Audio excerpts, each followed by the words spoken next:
Hi everyone. आज की इस क्लास में हम कक्षा 9th के लिए फिजिक्स पढ़ रहे हैं। इसमें लेसन नंबर 8 गति पढ़ रहे हैं, जिसमें से हमने कुछ टॉपिक पहले कवर कर चुके हैं, जैसे गति के प्रकार पढ़ चुके हैं हम लोग, चाल पढ़ चुके हैं, वेग पढ़ चुके हैं। अब इसके बाद अब हम थोड़ा इन सब पे कुछ न्यूमेरिकल भी लगा लेते हैं। जैसे यहाँ पे दिया गया है और यह जो न्यूमेरिकल आपका है ये आपकी बुक से उदाहरण दिया गया है, तो इसको हम समझने का प्रयास करेंगे कि जो हमको सूत्र अब तक हम पढ़े हैं उसका हम उपयोग कैसे और उसका किस तरह से उपयोग करके हम सवालों को हल करेंगे। तो जिसमें से आपको पहला सवाल दिया गया है, एक वस्तु 16 मीटर की दूरी 4 सेकंड में तय करती है। कोई एक वस्तु है जो 16 मीटर की दूरी कितने समय में तय करती है? 4 सेकंड में, तथा पुनः वही वस्तु 16 मीटर की दूरी अब वह 2 सेकंड में तय करती है। अब देखिए, एक बार वो 16 मीटर की दूरी 4 सेकंड में तय करती है और फिर वही वस्तु पुनः 16 मीटर की दूरी 2 सेकंड में तय करती है। तो बताना है वस्तु की औसत चाल क्या होगी। तो हमको क्या बताना है? वस्तु की औसत चाल। तो आपको पढ़ाया गया होगा कि औसत चाल क्या है। तो हमने उसमें क्या बताया गया था कि औसत चाल बराबर कुल दूरी बटा कुल समय, यह हमको बताया गया था। तो सबसे पहले हम यह देखेंगे कि यह वस्तु कितनी दूरी तय किया है। तो हम यहाँ पर इसका सलूशन करेंगे। इसका हल कैसे होगा? लिखेंगे यह दूरी है, यह 16 मीटर और यह 16 मीटर। लिखेंगे कुल दूरी, लिखेंगे वस्तु द्वारा तय की गई कुल दूरी, वस्तु द्वारा तय की गई कुल दूरी कितना हो जाएगा? 16 और 16, यह दूरी है 16 जब जोड़ेंगे कितना आ जाएगा? 32 मीटर। यह तो वस्तु द्वारा तय की गई दूरी हो गई। अब समय कितना लिया है? पहले 4 सेकंड लिया, फिर कितना लिया है? 2 सेकंड।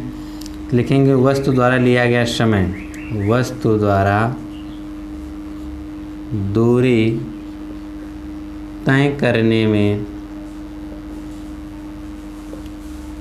लिया गया समय, समय बराबर कितना समय ले रहा है? 4 सेकंड और 2 सेकंड। तो 4 + 2 बराबर कितना हो जाएगा? 6 सेकंड। यानी वह वस्तु 16 मीटर 32 मीटर की दूरी उसने कितने समय में तय की? 4 सेकंड में तय की। तो हमको अब क्या बताना है? औसत चाल। तो हमारा हो जाएगा औसत चाल बराबर क्या होता है? कुल दूरी बटा कुल समय। कुल दूरी है कितना? 32 मीटर बटा कुल समय कितना है? 6 सेकंड। तो देखिए हम 6 का 32 में जब हम भाग करेंगे तो चलिए भाग कर दिया जाए। कितना आएगा? 6 × 5 = 30, 2 आ गया 0.0, 6 × 3 = 18, 2 आएगा 5.33 आएगा। कितना आएगा? 5.33। तो औसत चाल बराबर हो जाएगा 5.33 मीटर प्रति सेकंड, मीटर प्रति सेकंड। यानी उस वस्तु की जो औसत चाल आएगी कितना आएगी? 5.33 मीटर प्रति सेकंड आएगी। तो अब हम अगला क्वेश्चन देखते हैं। अगला क्वेश्चन क्या कहा गया है? अगले क्वेश्चन में कहा गया कि कोई लड़का अपने घर से स्कूल जाने में 30 मिनट, कोई लड़का है जो घर से विद्यालय जाने में, स्कूल जाने में कितने समय लेता है? 30 मिनट का समय लेता है, तथा स्कूल से घर आने में भी कितना लेता है? 30 मिनट का समय लेता है। और उसका स्कूल 2 किलोमीटर की दूरी पर है। उसका जो स्कूल है कितने की दूरी पर है? 2 किलोमीटर। तो औसत चाल तथा औसत वेग की गणना करना है। अब तो हमने औसत चाल देख ही लिया है।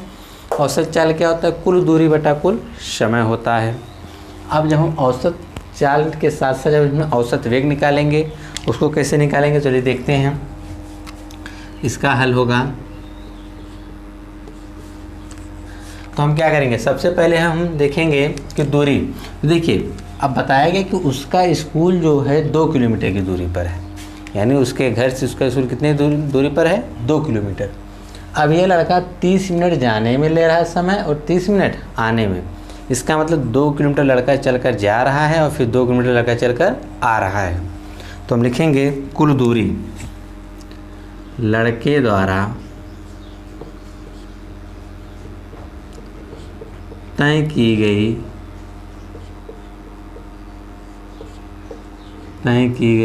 दूरी। कितना तय कह रहा है, 2 किलोमीटर तो कोई विद्यालय जा रहा है अपने स्कूल और फिर 2 किलोमीटर आ रहा है, यानी 2 कितना हो जाएगा, 4 किलोमीटर। यानी वह लड़का 4 किलोमीटर, यानी 2 किलोमीटर जा रहा है और 2 किलोमीटर तय दूरी तय करके आ रहा है। टोटल 4 किलोमीटर की दूरी वह तय करता है। तो इसके द्वारा लिया गया समय कितना होगा, दूरी तय करने में लगा समय। अब देखिए 30 मिनट तो जाने में और 30 मिनट आने में, 30 + 30 बराबर कितना हो गया, 60 मिनट। और 60 मिनट को हम लोग क्या कह सकते हैं, 1 घंटा भी कह सकते हैं। क्या कह सकते हैं, 1 घंटा। तो हम क्या निकालेंगे, औसत चाल, क्योंकि चाल में दूरी आती है। तो औसत चाल बराबर क्या हो जाएगा, दूरी, वही कुल दूरी लिखेंगे। क्या लिखेंगे, कुल दूरी बटे कुल समय। कुल दूरी है कितना, 4, समय कितना है, 1 घंटे की बात करेंगे ना, और 1 से अगर 4 में भाग करेंगे कितना आएगा, 4 किलोमीटर प्रति घंटा। क्या आएगा, 4 किलोमीटर प्रति घंटा। क्योंकि ये 4 किलोमीटर में हो जाएगा, ये बटा प्रति हो जाएगा, 1 क्या है, घंटा, इसलिए 4 किलोमीटर प्रति घंटा। तो यह तो है कि उसकी औसत चाल। अब हम बात करेंगे किसका, औसत वेग की, कि औसत वेग क्या होगा। तो औसत वेग में आप लोग जानते ही हैं कि औसत वेग बराबर क्या फार्मूला होता है, विस्थापन बटा समयांतराल होता है ना। क्या होता है, विस्थापन बटा समयांतराल होता है। तो अब हम देखते हैं कि इसका औसत वेग कैसे हम निकालेंगे। तो इसका हम विस्थापन निकालेंगे। तो चलिए देखिए विस्थापन क्या होगा, दूसरा टॉपिक इसका विस्थापन का है। तो देखिए विस्थापन नहीं, औसत वेग, औसत वेग में ही विस्थापन आता है। तो जब वेग का आपने फार्मूला पढ़ चुके हैं, औसत वेग का क्या होता है, विस्थापन बटा समयांतराल। तो हम सबसे पहले देखेंगे कि विस्थापन कितना हुआ है। तो लड़का जो क्या कर रहा है, कितना दूरी तय कर रहा है, 2 किलोमीटर। लिखेंगे लड़के द्वारा तय किया गया विस्थापन, तय किया गया विस्थापन। अब ज़रा देखिएगा ध्यान से, समझने का प्रयास करिएगा। यह उसका घर है, घर से यह इसका स्कूल है, और इस बीच की दूरी जो है वह 2 किलोमीटर है। अब वह लड़का क्या कर रहा है, यहाँ से जब स्कूल जा रहा है तो 2 किलोमीटर की दूरी तय करके गया 30 मिनट में। क्लियर। अब फिर वही लड़का यहाँ से कहाँ आ रहा है, यहाँ पे आ जा रहा है, घर पे। यानी जितना चल के गया उतना चल के क्या आ गया। और आपको पता है विस्थापन क्या होता है, कि प्रथम और अंतिम बिंदुओं के बीच की दूरी, लंबवत दूरी। तो प्रथम बिंदु भी यही है, प्रारंभिक बिंदु भी यही है और अंतिम बिंदु भी यही है। यानी जितना लड़का चल कर गया उतना लड़का चल कर क्या गया, वापस आके यहीं पे स्थित हो गया। तो इसका मतलब जितना गया उतना चला जाता है, यानी विस्थापन क्या होगा, 0 होगा। यानी 2 किलोमीटर तो चल कर हो गया था प्लस, और फिर 2 किलोमीटर चलकर वापस आ गया था, यानी यह 2 प्लस माइनस मिलकर कितना हो जाएगा, 0 हो जाएगा। कितना हो जाएगा, 0। कैसे, यह जाने के लिए हम लिखेंगे प्लस। अब हमको पता है कि दोनों बीच की दूरी को हम जोड़ेंगे ना जब, तो यह देखिए जितना गया उतना क्या आ गया, वापस आ गया, इसलिए विस्थापन इसका क्या हो गया, 0 हो गया। अब हम बात करेंगे किसका, समय का। तो समय अंतराल जो होगा, तो समय देखिए क्या होगा, 30 मिनट जाने में और 30 मिनट आने में, टोटल कितना हो गया, 60 मिनट। टोटल कितना हो गया, 60 मिनट, या तो हम इसको क्या कह सकते हैं, 1 घंटा। जब हम औसत वेग की बात करेंगे कि औसत वेग क्या होगा, औसत वेग बराबर हो जाएगा विस्थापन बटा समयांतराल। तो इसका विस्थापन कितना है 0, समय अंतराल 1 भाग कितना जाएगा 0। अब 0 आ गया तो इसका मतलब इसका औसत वेग क्या है 0 है। क्यों 0 हो गया? क्योंकि इसका विस्थापन क्या आया है 0 आया है। आपको पता होगा कि जितने दूरी हम चल के जाते हैं फिर उतने कहाँ आते हैं रिटर्न वापस आ जाते हैं। यानी प्रारंभिक और अंतिम बिंदु, अब जो प्रारंभिक और अंतिम बिंदु अगर एक ही स्थान पर हो तो वहाँ पर विस्थापन क्या होता है 0 होता है। अब हम इसके आगे देखेंगे अगला क्वेश्चन कैसे लगता है। चलिए अब हम तीसरा क्वेश्चन देखते हैं कि तीसरा क्वेश्चन हमारा क्या दिया गया है। कहा गया अनुराग 90 मीटर लंबे तालाब में तैरता है। वह एक सिरे से दूसरे सिरे तक एक सरल रेखीय पथ पर जाता है तथा वापस आता है। इस दौरान वह कुल 180 मीटर की दूरी 1 मिनट में तय करता है। अनुराग की औसत चाल तथा औसत वेग बताइए। कोई एक लड़का है, वह 90 मीटर, मान लीजिए यह कोई एक तालाब है जो 90 मीटर है। वह ए सिरे से बी सिरे तक जाता है और बी सिरे से ए सिरे तक क्या आता है देखिए। और यह मान लीजिए 90 मीटर की दूरी है टोटल यहाँ से यहाँ तक। अब वो तैरते हुए जाता हुआ एक सरल रेखीय पथ पर जाता है। सरल रेखीय पथ मतलब सीधे वह जाता है और तथा वापस क्या आता है वापस लौट आता है। तो फिर कहा गया इस दौरान वह कुल 180 मीटर की दूरी 1 मिनट में तय करता है। 90 जाता है और फिर 90 आता है, टोटल कितना हो जाएगा 180 मीटर। तो पूछा जा रहा है कि अनुराग की औसत चाल बताइए। तो हम लिखेंगे पहला, इसको हम हल कैसे करेंगे, लिखेंगे अनुराग द्वारा तय की गई कुल दूरी, या तो डायरेक्ट लिख दीजिए तय की गई कुल दूरी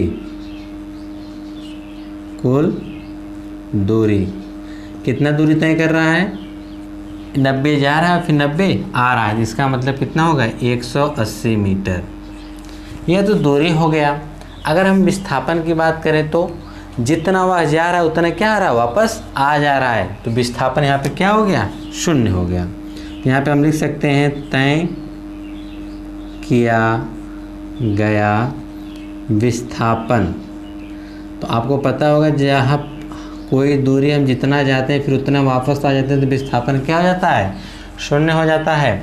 और आपको पता है कि इस दौरान जो समय लगा है वह टोटल कितना लगा है 1 मिनट, यानी वह 1 मिनट के अंदर जाता भी और आ भी जाता है। तो समय कितना हो गया 1 मिनट। तो देखिए अब हम यहाँ पे अब आ जाते हैं पद्धति की। तो आपको पता है कि यहाँ पे हम लोग या तो CGS पद्धति में न्यूमेरिकल को सॉल्व करते हैं या तो MKS पद्धति में। MKS और एक होता है CGS। अगर हम लोग लंबाई को मीटर में रखेंगे तो यहाँ पे समय किस में रहना चाहिए सेकंड में, और K मतलब किलोग्राम, द्रव्यमान किस में होना चाहिए किलोग्राम में। यानी अगर लंबाई आपकी किस में है मीटर में है तो द्रव्यमान किस में होगा किलोग्राम में होगा, और समय किस में होगा सेकंड में। तो यह MKS पद्धति है। अगर हम CGS पद्धति की बात करें तो C मतलब होता है सेंटीमीटर, यानी लंबाई आपकी सेंटीमीटर में हो, द्रव्यमान किस में हो ग्राम में हो, और समय किस में हो सेकंड में हो। तो यानी यहाँ पे आप जब भी देख रहे हैं समय आपका किस में आ रहा है सेकंड में, चाहे वो CGS पद्धति हो या MKS पद्धति हो। तो हम यहाँ पे इसको कन्वर्ट कर देंगे तो यह हो जाएगा 60 सेकंड हो जाएगा। ये आप लोग जानते ही हैं कि 1 मिनट में कितना होता है 60 सेकंड होता है। चलिए अब हम आगे देखते हैं। हमको निकालना क्या है औसत चाल। तो यहाँ पे निकाल दिया जाए औसत चाल बराबर क्या हो जाएगा औसत चाल बराबर, जब हम निकालेंगे तो औसत चाल बराबर क्या होता है कुल दूरी बटा कुल समय, कुल दूरी बटा कुल समय। जब कुल दूरी कितना हमारा है 180 बटा समय कितना है 60। अब यहाँ पे ये मीटर है और यह क्या है सेकंड है। 1 0 से 0 कट जाएगा, किसे कटेगा 3 बार में। यानी जो चाल की बात आएगी औसत चाल कितना आ जाएगा 3 मीटर प्रति सेकंड। यानी उसकी जो चाल है वह कितना है 3 मीटर प्रति सेकंड है। अब दूसरा टॉपिक आता है उसका कि औसत वेग बताइए। तो आपको पता ही होगा, चलिए यहाँ पे हम लगा देते हैं औसत वेग के लिए तो यहाँ पे हो जाएगा औसत वेग। तो औसत वेग बराबर क्या होता है, विस्थापन बटा समयांतराल। तो विस्थापन उसका कितना है 0 और समयांतराल टोटल कितना है 60 सेकेंड। जब भी भाग करेंगे तो क्या आ जाएगा 0, यानी उसका औसत विस्थापन औसत वेग कितना आ जाएगा 0 आ जाएगा। तो आप इसको नोट कर लीजिए। अब हम अगले क्वेश्चन की तरफ बढ़ते हैं, क्वेश्चन नंबर 4। वीडियो को रोक कर आप लोग इसको नोट कर लीजिए। चलिए हम इसको मिटा देते हैं, आते हैं क्वेश्चन नंबर 4 की तरफ कि क्वेश्चन नंबर 4 क्या कहा गया है।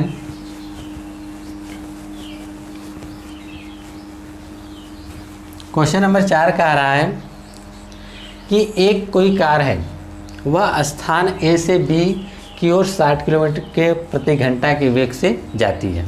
अब यहाँ पे देखिए उसकी चाल दे दिया है, यानी ए और यहाँ पे क्या है बी।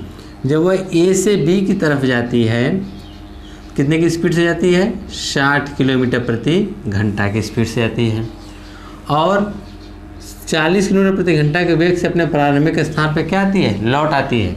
यानी यहाँ जाती है, फिर बी से यहाँ ए तक आती है, लेकिन इस समय उसकी स्पीड कितनी होती है 40 किलोमीटर प्रति घंटा होती है। तो पूछ रहे हैं कि उसका औसत चाल तथा उसका औसत वेग ज्ञात कीजिए। तो चलिए इसको निकाल दिया जाए। तो अब हम देखेंगे कि यहाँ तक तो हो गया। अब हमको दोनों ए और बी के बीच की दूरी पता है क्या?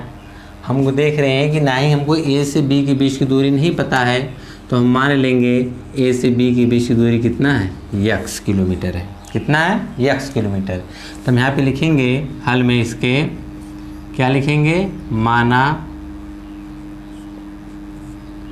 ए से बी के बीच की दूरी बराबर कितना मान लेंगे x किलोमीटर मान लेंगे। कितना मान लेंगे x किलोमीटर मान लेंगे। और अब हम यह देखेंगे, हमने तो दूरी पता चल गई कितना है x किलोमीटर, और आपको चाल भी पता है कि ए से बी तक जाने में कितनी उसकी चाल है 60 किलोमीटर प्रति घंटा। लिखेंगे ए से बी तक जाने की चाल कितना है 60 किलोमीटर प्रति घंटा। अब हम देखेंगे कि x किलोमीटर की दूरी वह जब 60 किलोमीटर प्रति घंटा की चाल से तय कर रहा है तो कितना समय लगा होगा। तो हम बात करेंगे ए से बी तक जाने में लगा समय, तो समय कितना होगा। तो समय बराबर आप लोग जानते हैं चाल बराबर दूरी बटा समय होता है। अब देखिए पहला सूत्र हो गया, आप लोग याद रखिएगा। अगर आपको दूरी निकालना हो तो दूरी निकालना तो समय किधर भेज दीजिए। तो दूरी बराबर आपका आ जाएगा चाल गुणे समय। यह दूरी का सूत्र है, दूसरा है, इसको भी नोट कर लीजिएगा। तीसरा, अगर हमको क्या निकालना हो समय, तो चाल इधर गुणा में जब इधर भेजेंगे तो कहाँ आ जाएगा बटा में। तो आपका हो जाएगा दूरी बटा चाल किसके बराबर हो जाएगा समय के बराबर। यानी समय का फार्मूला क्या होगा दूरी बटा चाल होगा। यहाँ पे हम लिख सकते हैं दूरी बटा चाल। तो इसकी दूरी कितनी है, तो दूरी हम इसको देख रहे हैं कि कितना है x है। दूरी कितना है x है। जब दूरी x है तो चाल है 60, तो हो जाएगा x बटा 60। और यह समय है तो इसलिए यह क्या हो जाएगा घंटा हो जाएगा। क्या हो जाएगा घंटा होगा। ये चलिए हमको इतना क्लियर हो गया कि ए से बी के बीच की दूरी x किलोमीटर थी और ए से बी तक जाने की जो चाल थी वह 60 किलोमीटर प्रति घंटा थी। तो x किलोमीटर की दूरी अगर वो 60 किलोमीटर प्रति घंटा की स्पीड से तय कर रहा है तो उसे x बटा 60 घंटा लगेगा। यानी जाने के समय हमको पता चल गया। अब हम देखेंगे कि आने के लिए चाल तो वही नहीं है, चाल तो कम हो गई है। जब चाल कम हो गई तो समय क्या लगेगा अधिक लगेगा। तो समय क्या होगा लिखेंगे b से। अब देखिए b से कहाँ जा रहा है a की तरफ। b से a के बीच की दूरी आपको पता है दूरी सेम रहेगी, जितना जाने की दूरी उतने आने की। फिर लिखेंगे b से a तक आने की चाल अब उस समय चाल देखिए के वेग से वापस अपने प्रारंभिक स्थान पे आती है, यानी 40 किलोमीटर प्रति घंटा की चाल से। तो यहाँ पे कितना हो जाएगा, 40 किलोमीटर प्रति घंटा हो जाएगा। अब हम देखेंगे कि दूरी भी पता चल गई चाल, तो उसको आने में कितना समय लगा। तो B से A तक आने में लगा समय, आने में लगा समय। समय बराबर क्या होता है, दूरी बटा चाल। तो दूरी कितना है x और चाल कितना है 40 और समय इसलिए क्या हो जाएगा, घंटा। अच्छा, हम लोग समय क्यों निकाल रहे हैं, क्योंकि हमको निकालना क्या है, औसत चाल। तो औसत चाल का फार्मूला आपको पता है नहीं, क्या होता है, कुल दूरी बटा कुल समय। तो आपको तो दूरी पता चल गई, आपने दूरी x तो मान लिया, लेकिन आपको समय नहीं पता था, तो कैसे आप औसत चाल निकालते हो। समय निकालने देखिए हमने यही तरीका अपनाया कि समय बराबर क्या होता है, दूरी बटा चाल। तो हमने दूरी बटा चाल कर दिया, यहाँ भी वही काम कर दिया, यानी हमको अब समय भी मिल गया है और चाल भी मिल गया, जाने का भी और आने का भी। तो अब हम निकाल सकते हैं औसत चाल क्या होगा। तो हम लिखेंगे औसत चाल बराबर, क्या लिखेंगे, औसत चाल बराबर, औसत चाल बराबर क्या हो जाएगा, कुल दूरी, कुल दूरी बटा कुल समय, कुल दूरी बटा कुल समय। तो ध्यान दीजिएगा कुल दूरी कितना हो सकती है, तो x किलोमीटर जाने में और x किलोमीटर आने में, तो टोटल दूरी कितनी हो जाएगी, 2x हो जाएगी। कितना हो जाएगी, 2x। और कुल समय यानी x बटा 60 और प्लस x बटा 40, x बटा 60 प्लस x बटा 40, यह तो टोटल कुल क्या है, समय है। तो अब हम देखिए क्या करते हैं, इसको कैसे सरल करेंगे, 2x बटा, अब इसको सरल करने के लिए हम एलसीएम लेंगे 60 और किसका, 40 का। जब 60 और 40 का एलसीएम लेंगे तो इसका एलसीएम कितना आ जाएगा, 120 आ जाएगा। तो अब हम कितना लिख देंगे, 120 आप लोग निकाल लीजिएगा। इसमें हम भाग करेंगे, भाग 2 बार जाएगी, 2 का इसमें गुणा करेंगे क्या आएगा, 2x, प्लस जो इसमें करेंगे 3 बार, 3 का इसमें करेंगे कितना आएगा, 3x। यानी हम लिख सकते हैं 2x प्लस 3x, या इस प्रकार से हो जाएगा। अब उसके बाद ऊपर तो 2x है ही, बटा 3 2 5x और बटा क्या हो जाएगा, 120। आपको पता है कि यह मेन बटा है, और मेन बटा के बटा में जो रहता है कहाँ चला जाता है, ऊपर। तो क्या हो जाएगा, 2x बटा 5x गुणे 120। x से x कट गया, अगर हम इसको काटेंगे 5 से तो क्या हो जाएगा, 5 दूना 10, 2 बचेगा, हो जाएगा 5 चौके 20, यानी आ जाएगा 2 गुणे 24, 24 दूना कितना हो जाएगा, 48। और चाल इसलिए क्या हो जाएगा, किलोमीटर प्रति घंटा, यानी जो उसकी औसत चाल होगी वो कितना होगी, 48 किलोमीटर प्रति घंटा होगी। अब दूसरा टॉपिक की बात आती है औसत वेग की। तो आप सीधे से यहाँ लिख सकते हैं औसत वेग बराबर क्या होगा। देखिए यहाँ पे देख लिया जाए, तो औसत वेग बराबर, आपको पता है कि वह जहाँ से चलना प्रारंभ किया और अपने प्रारंभिक स्थान पे ही लौट कर आया है ने, तो इसका मतलब जो उसका विस्थापन होगा वो क्या हो गया है, 0 हो गया है। तो विस्थापन बटा समयांतराल, तो विस्थापन कितना है, 0, और समयांतराल क्या हो, इसको आप जब जोड़ेंगे तो इससे अच्छा यहाँ पे ऐसे भी लिख सकते हैं, आप लिख देंगे औसत वेग बराबर 0। क्यों, यहाँ पे लिख देंगे क्योंकि विस्थापन 0 है, विस्थापन क्या है, 0 है। अगर हम इस तरह हल करने लगेंगे तो इसके बटा में जब आ जाएगा किसी भी संख्या में 0 से अगर किसी भी संख्या से भाग करते हैं उसका मान क्या आ जाता है, 0 आता है। उसको भी लिख सकते हैं या तो इस प्रकार लिख सकते हैं। तो यह क्वेश्चन नंबर 4 था आपका। अब इसके बाद हम देखेंगे क्वेश्चन नंबर 5 कि क्वेश्चन नंबर 5 कैसे लगता है। तो हम क्वेश्चन नंबर 5 की तरफ बढ़ते हैं कि क्वेश्चन नंबर 5 क्या दिया गया है। क्वेश्चन नंबर 5 दिया कि कोई कार 30 किलोमीटर की दूरी 40 किलोमीटर प्रति घंटा की एक समान चाल से तय करती है तथा अगले 30 किलोमीटर की दूरी 20 किलोमीटर प्रति घंटा की चाल से तय करती है कि एक समान चाल, छूट गया यहाँ पर रहेगा समान, कि एक समान चाल से तय करती है तो कार की औसत चाल ज्ञात कीजिए। बहुत ही बेहतरीन क्वेश्चन है। इसको आइए समझते हैं, कैसे समझेंगे हम लोग। तो कहेंगे कि पहले इसको आप चित्र के माध्यम से समझ लीजिए। जैसे कोई कार है, ए से व बी के बीच की दूरी कितना है, 30 किलोमीटर है। ठीक है, कोई कार 30 किलोमीटर की दूरी कितने घंटे स्पीड से तय करती है, 40 किलोमीटर प्रति घंटे की स्पीड से तय करती है।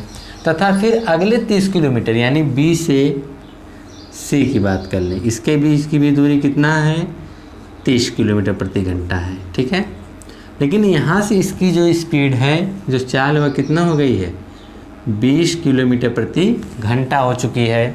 तब हमको बताना है कि इसकी औसत चाल क्या होगी। तो देखिए, आप लोग कभी इस टाइप के सवाल अभी पढ़े हैं आप लोग, लेकिन उसमें यह था कि आपको इसके बीच की दूरी नहीं दिया गया था, और यहाँ पे जो दूरी नहीं दिया गया था, लेकिन इसमें आपको क्या दे दिया गया है, दूरी दे दिया गया है, लेकिन उसमें आपको समय ज्ञात करना था। तो अब हम देखिए क्या करते हैं, लिखेंगे कि 30 किलोमीटर की दूरी तय करने में कितना समय लगता है, 40 घंटा। तो अब हम लिखेंगे कि चाल हमको निकालनी है, तो चाल बराबर क्या होता है, दूरी बटा समय होता है। तो लिखेंगे 40 किलोमीटर, लिखेंगे 40 किलोमीटर प्रति घंटा की एक समान चाल से कितनी दूरी, 30 किलोमीटर, 30 किलोमीटर की दूरी तय करने में लगा समय। पहले हम समय निकालेंगे ना, तो समय हमारा कितना होगा, समय बराबर क्या होता है, दूरी बटा चाल। तो दूरी यहाँ पे कितना है, 30 किलोमीटर, और चाल कितना है, 40। 1 जीरो से 1 जीरो कटिएगा, क्या आ जाएगा, 3/4 घंटा। यानी जो उसको समय कितना लग जाएगा, 3/4 घंटा लग जाएगा। अब देखिए, यही 30 किलोमीटर की दूरी वह कितने की स्पीड से तय कर रही है, 20। अगर उसकी चाल कम होगी तो समय ज़्यादा लगेगा, और चाल अधिक होगी तो समय क्या लगेगा, कम लगेगा। अब हम लिखेंगे 20 किलोमीटर प्रति घंटा की चाल से, 20 किलोमीटर प्रति घंटा की एक समान चाल से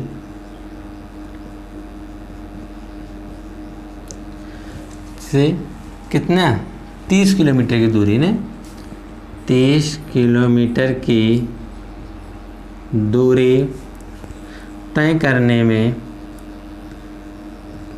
करने में लगा समय। अब समय बराबर क्या होता है, दूरी बटा चाल। तो दूरी यहाँ पे कितना है और चाल कितना है, देखिए इसमें दिया गया है, दूरी को दे दिया गया है 30 और चाल को कितना दिया गया है 20। इसको काट देंगे तो कितना आ जाएगा, 3/2 घंटा।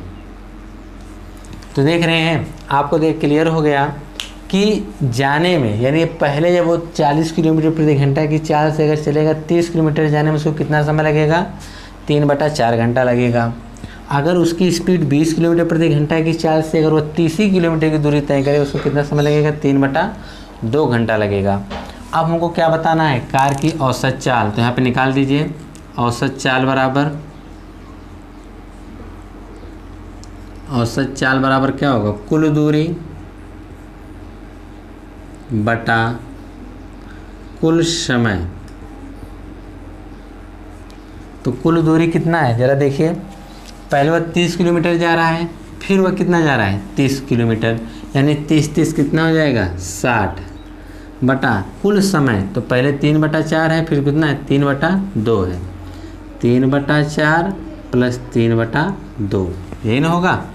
अब इसके आगे में इसको सरल कर दें, हो जाएगा 60/4 और 2 का एलसीएम लेंगे तो कितना आ जाएगा, 4, और 4 से 4 एक बार में कटेगा और ये कितना हो जाएगा, 3 प्लस 4 से भाग करेंगे, 2 से भाग करेंगे 4 में 2 बार, और 3 2 3 6, तो हो जाएगा 60/6 3 9 बटा कितना हो जाएगा, 4। जो चीज़ मेन बटा की बटा में कहाँ चली जाती है, ऊपर। तो 60 गुणे 4 बटा कितना हो गया, 9। इसको आप काट के छोटा कर दीजिए, किससे कटेगा, 3 से। 3 त्रिका 9, 3 से काटें कितना हो जाएगा, 20। तो हो जाएगा 20 चौक के 80/3। तो चलिए 3 से भाग कर देते हैं 80 में, 3 दूना 6, कितना है क्या 2 0, 3 छक 18 हो जाएगा, कितना है 0, 3 छक 18, 26.66 जाएगा, क्या हो जाएगा 26.66 किलोमीटर प्रति घंटा। यानी जो उसकी सामान्य चाल, जो इसकी औसत चाल होनी चाहिए, कितना होगी 26.66 किलोमीटर प्रति घंटा होगी। तो इस प्रकार से ये आपके कुछ अंक के क्वेश्चन थे।